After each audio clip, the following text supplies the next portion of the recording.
Hello and welcome to Take on Tech. We have so much information for you on matters technology. Grace Githaiga will be coming on board later on, but before that we have tech news and a special Tech of the Week feature for you. The hashtag to use is Take on Tech at KBC Channel 1 or on our fan page at Take on Tech. My name is Stephanie Ayieta.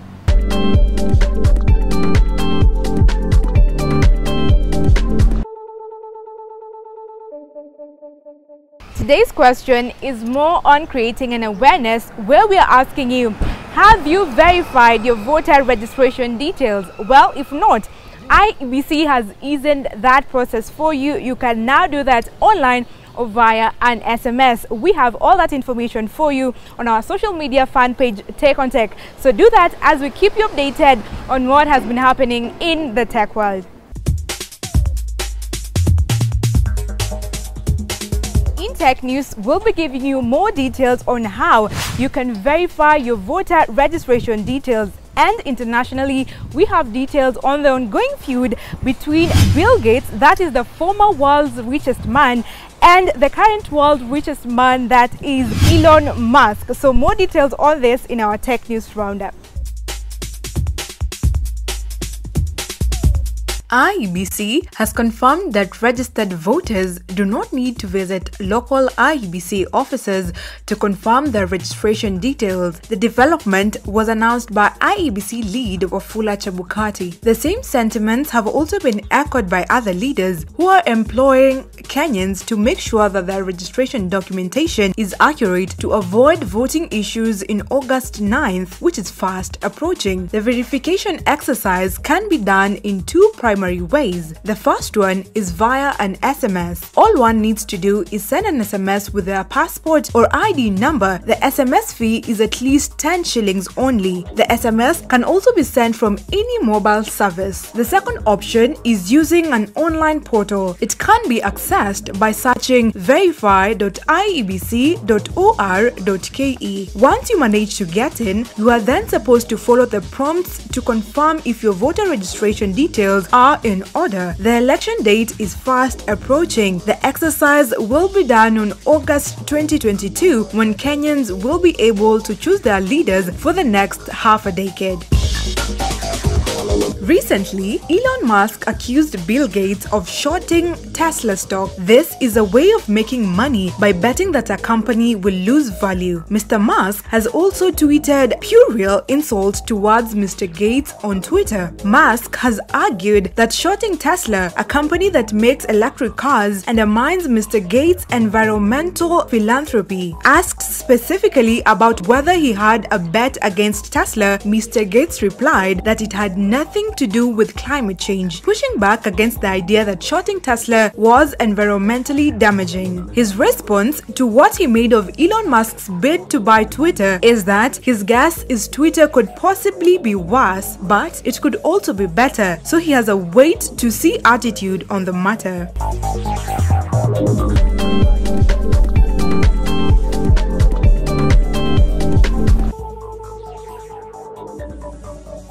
In our Tech of the Week feature, we are looking at the positive impact of virtual reality on mental health. Let's take a look.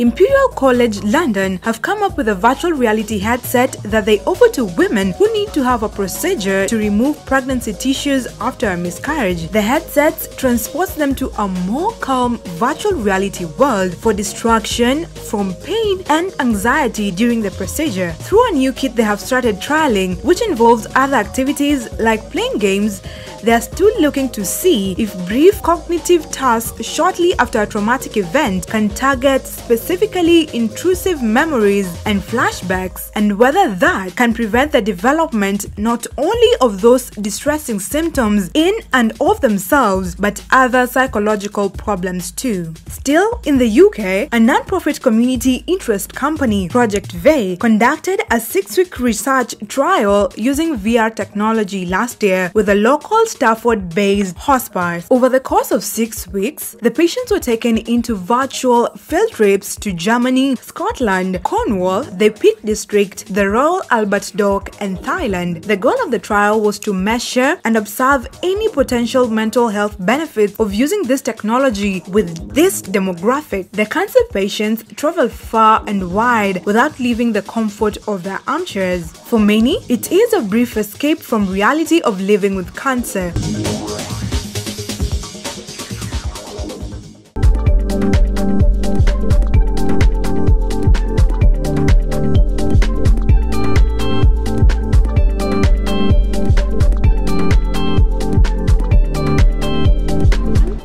Welcome to the interview section of Take on Tech, a weekly program that explores contemporary technological concepts and debates and brings you an expert to break down the technology concept in an untaken way. My name is Githaiga, and today we are going to be speaking about open government. You know, what is open government? What does it entail? What is it all about? And in the studio, we have Philip Thigo. Philip Thigo is the Senior Director, ThunderBird School of Management, and an advisor on data and open government. He advises several organizations, international organizations, on open and data government. So he'll be unpacking for us what open government is all about. Karibu sana, Philip, to the program. Thank you so much, Grace. All right, now, just start the program by telling us what is open government to Wanjiko.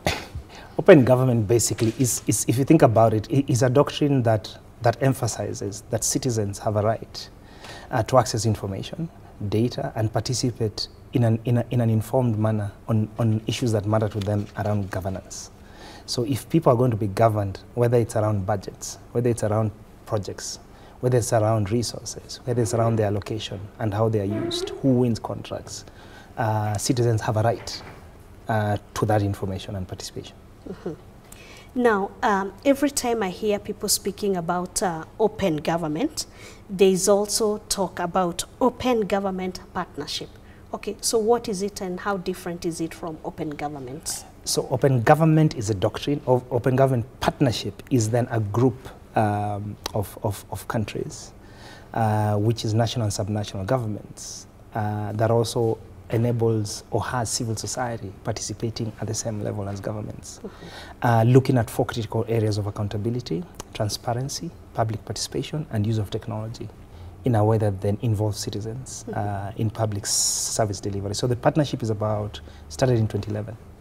And the idea was, how do you create a permanent networking multi-stakeholder mechanism that ensures there are continued conversations, but also there's a way that citizens' issues are always high on the political agenda, but also citizens can participate in holding the duty bearers to account around public service delivery. Okay, now, quite interesting. Now, tell us more. For example, you said open government partnership is a partnership of different governments and civil society, and then how they work and how technology intersects into providing that sort of service to the citizens. Tell us more about the Kenyan government. What has the Kenyan government done in this area? And please provide us with practical examples. Got it. So Kenya was one of the first countries that joined open government in 2011. Second tier, first tier was South Africa and a couple of other countries under the leadership of President Obama. But then what Kenya did, and this was thanks to the former PS of ICT, Professor Bitange Ndemo, and of course His Excellency President Kibaki, where Kenya joined the Open Government Partnership through a very specific technological product, which was the Open Data Portal. So Kenya was the first country to have an Open Data Portal in Africa, and the idea was to make projects, but also budget information open and published in machine-readable formats. Because before there were those big volumes, or it was in PDF, that basically you couldn't necessarily, what we call parsing, you couldn't necessarily scrutinize because it was a lot of information. But when the President and PS Ndemo did that, it means we were able to see especially around CDF projects. Allocations, whether it's double allocations or whether there were challenges around those funds. For the first time, citizens were aware that there were very specific CDF projects in their regions.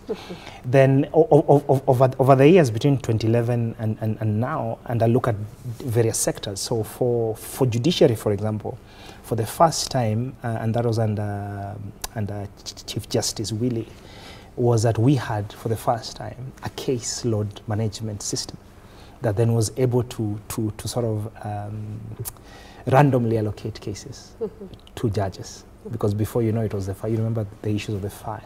So that's like an online system. An that online just, system an internal system in the judiciary that then once cases are put in the registry, it randomly allocates. Before, judges were choosing which cases they would want to choose.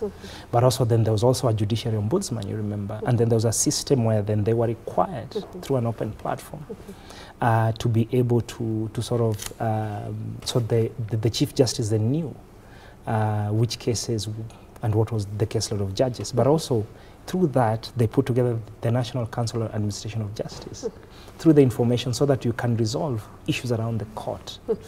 When it comes to environment, Kenya was the first country to enact an environmental law after after the Conference of Parties of COP21, and that was through Cabinet Secretary Judy Wakungu, and that came through the Open Government Partnership, because then you had civil society and government and parliament working in consonance to deliver climate change law. The Companies Act amendment was also through the Open Government Partnership, where you had now the Business Registration Service now working with civil society around making the company register more open and digitized, but also the beneficial ownership law that came in ensuring that that beneficial owners of companies, information on them are open.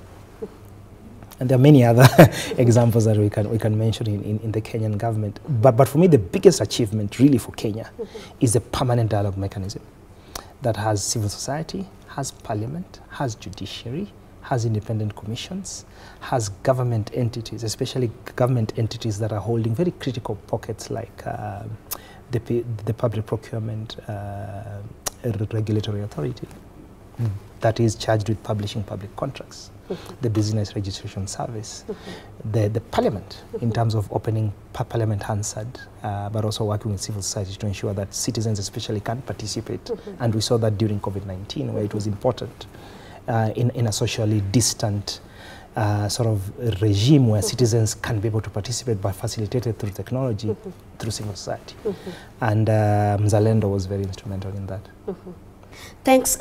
Take on Tech takes a short break. And today we are hosting Philip Thigo, who is actually an advisor on open government. Please continue following us on all our social media handles across all platforms, and that's at KBC Channel 1.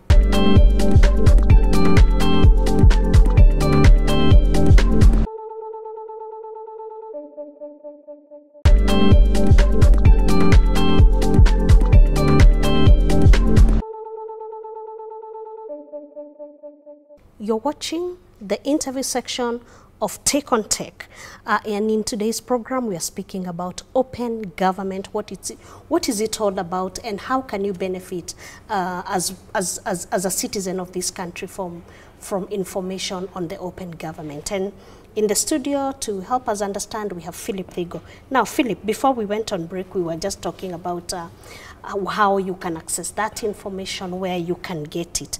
Now, and I think I'll still just come to you very quickly. Can Wananchi participate in open government? Because it's sounding like it's government, it's judiciary, it's you know, it's CDF, it's yes. Yeah.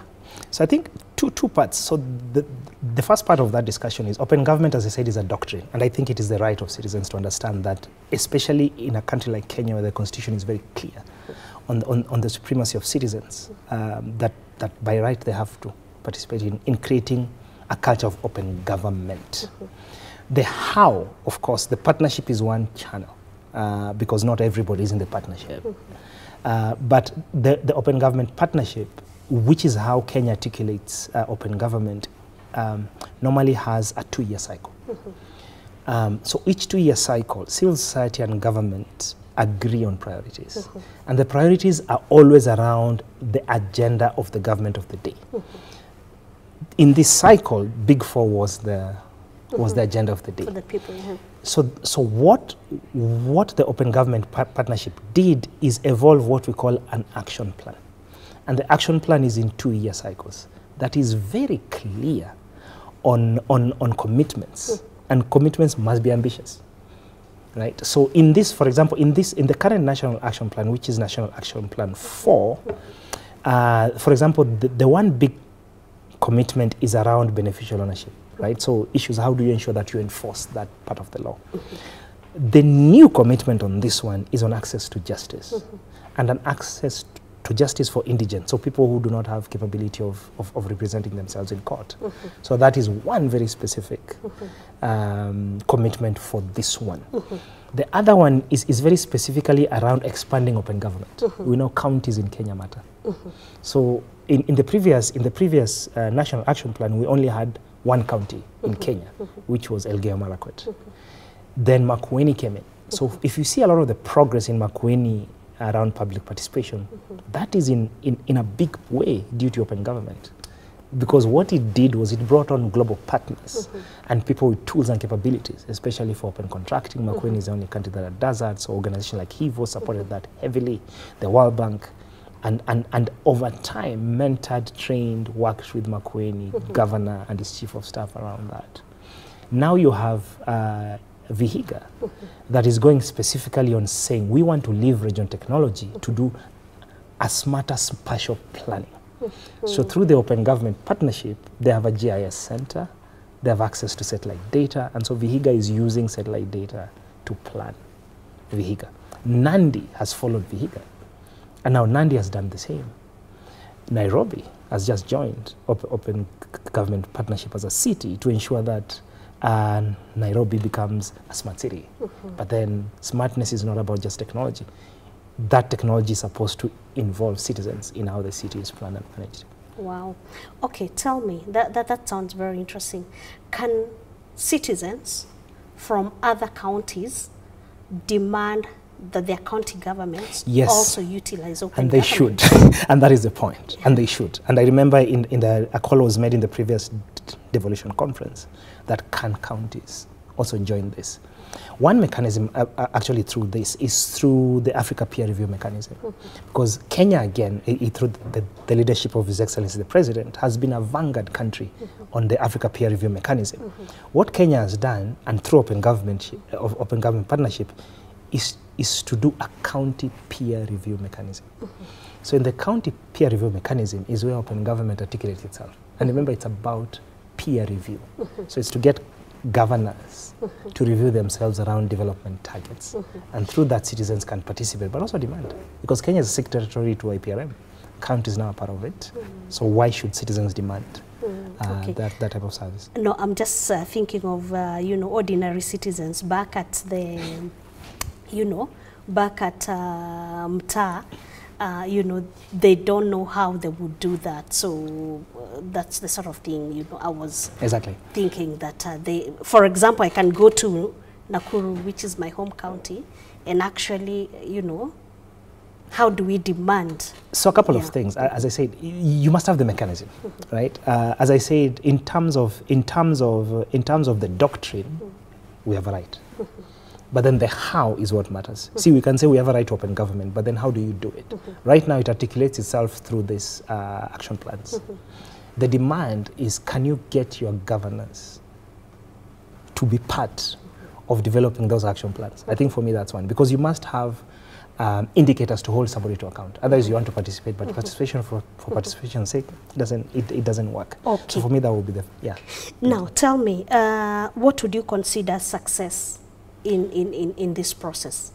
I know you've mentioned Githaiga, you've mentioned Elgeyo Marakwet and Makueni, but what would you consider as, in the process, because you've been involved in those years? Just like 2 or 3 key successes. I think the big success, if you ask me honestly, is the multi-stakeholder network. Network itself and then the approach. Because to have, and really, this is really thanks to this government, I think, in terms of how they've adopted it, is very difficult for a government official to sit with civil society at the same level, right? And also difficult to have counties sit in the same room with government and civil society and speak on issues of transparency, accountability. Let's be honest, it's very difficult. But also to subject yourself to peer review and independent review. So that for me is an achievement. So it means at least we are getting there in terms of culture.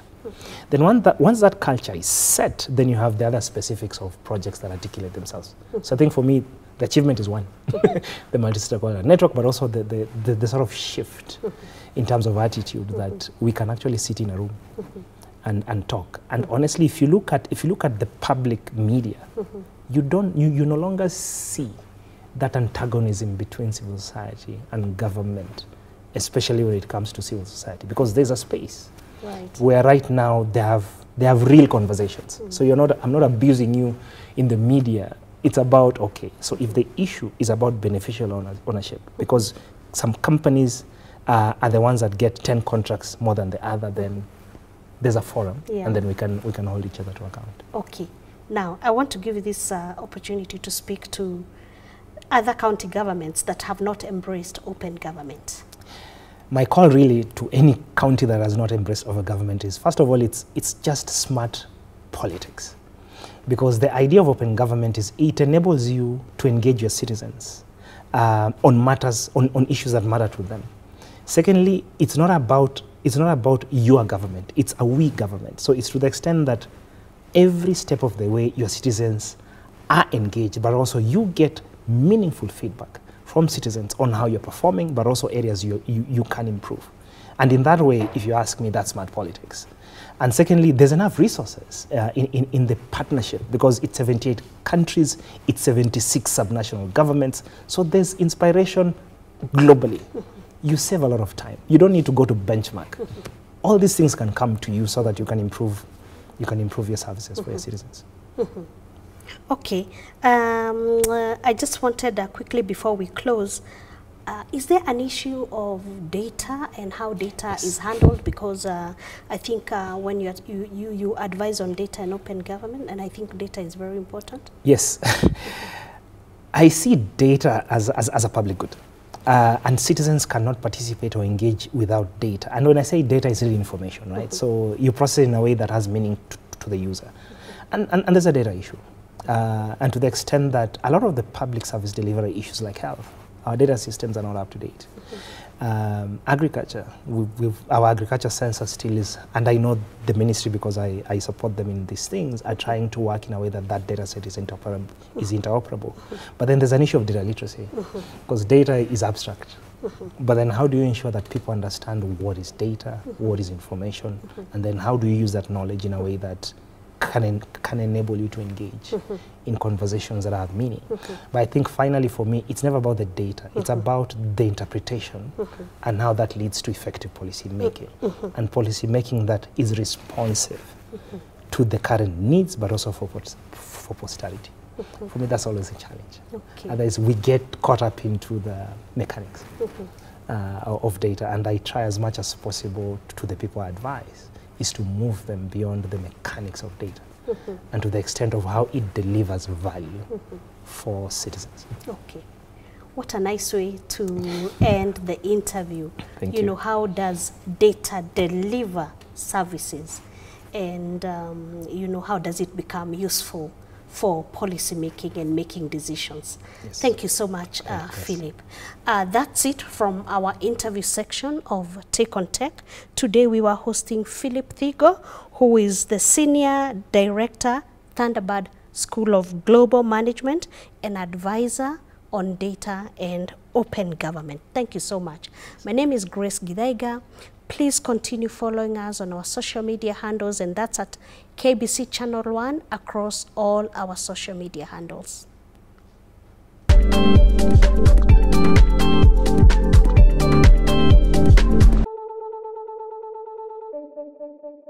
For the Innovators Club, we bring you a special or an interesting do-it-yourself hack that you can comfortably try out at home. Let's check it out. Terrasentia. As robots have become more and more popular around the globe, they have slowly crept their way into agriculture. And while there are many examples out there, one of the best is the Terrasentia robot, made by EarthSense.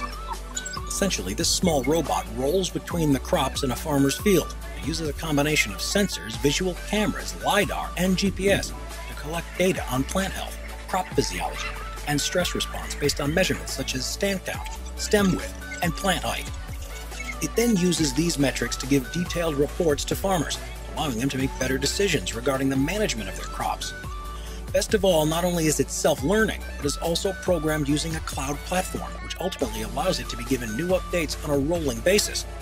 When you consider that its developers are currently finding ways in which Terrasentia can measure early vigor, corn ear height, soybean pods, plant biomass, and plant diseases, it becomes clear that this robot truly is a grade A machine.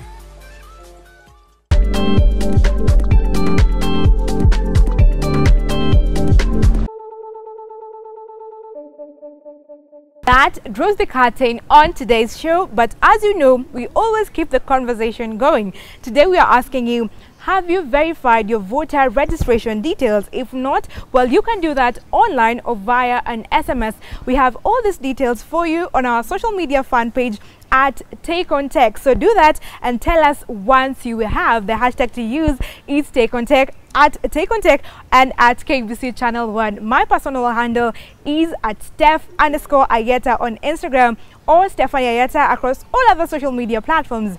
Let's meet next week, same time, same place. Until then, bye bye.